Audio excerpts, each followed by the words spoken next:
Good evening and welcome to Texas News Watch. I'm Daniel Jenkins. The UT Nursing School teaches students every day how to be better healthcare practitioners both in and out of the hospital. It's a party full of polka bands, lederhosen, and lots of beer.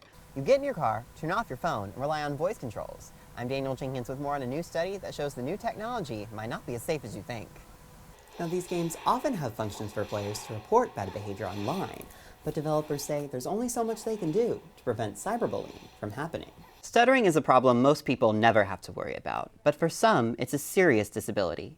Now, if a resident wants to renew their Texas driver's license, they have to give all 10 fingerprints instead of just one. I'm Daniel Jenkins, and coming up on Texas News Watch, even though most local arcades have closed their doors, I'll show you one that's still very much alive and kicking. Austin will have its very first mayoral runoff election on December 16th. About 130 parents packed into Walnut Creek Elementary School behind me to find out more about the recent sexual assault case. And as Jasmine just said, temperatures are dropping rapidly in Austin, putting your pets at risk. Is the common selfie just narcissism or something much more? I'm Daniel Jenkins, and coming up, I'll show you what's really behind the famous photos. Journalism delivery continues to evolve, but what remains central to organizers of this day is that people continue to engage with news. Out of all the features within Josh Martinez's new car, one stands out. Please say a command. Voice controls. Like, I just press the button and I just talk to it.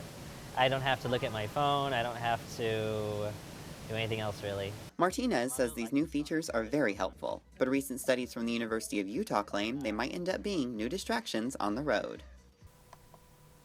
Next station.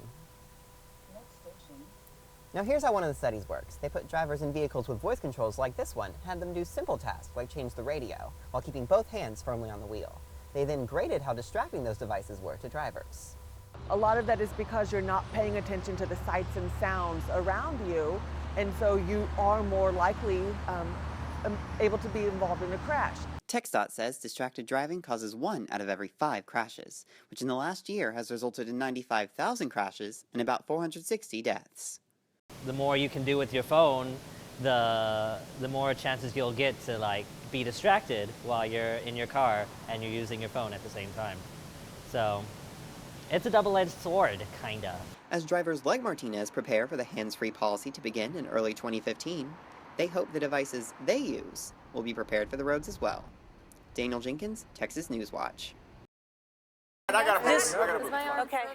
These days, it seems like everyone knows how to take one. You just point, pose, and click. The selfie. From Twitter-shattering snapshots like Ellen's Oscar selfie to pictures by the president and even the Pope, it seems like no one can escape the new photo craze. People don't talk about or want people to see their faults, so they don't talk about the good stuff. Here's a good selfie of me that I may have photoshopped, and I don't necessarily do that. When I take a selfie or something, I'm just like, this is me, and most of the time they're silly. Even though the selfie trend appears to show no signs of stopping, social media experts say the popularity of the new media will eventually fade.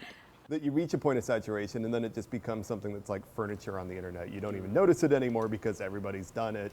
And so it's going to reach some peak, and it's probably there now, and then it'll just be kind of passé and people won't pay attention to it anymore. Despite the reputation selfies have gotten over the years, campaigns like Project Selfie, put on by Texas Orange Jackets, are trying to show that these photos promote not ego, but self-appreciation and self-confidence.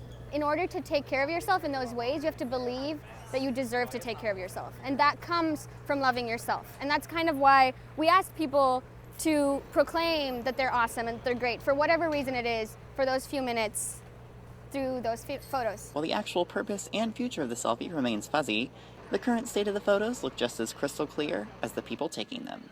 Daniel Jenkins, Texas News Watch.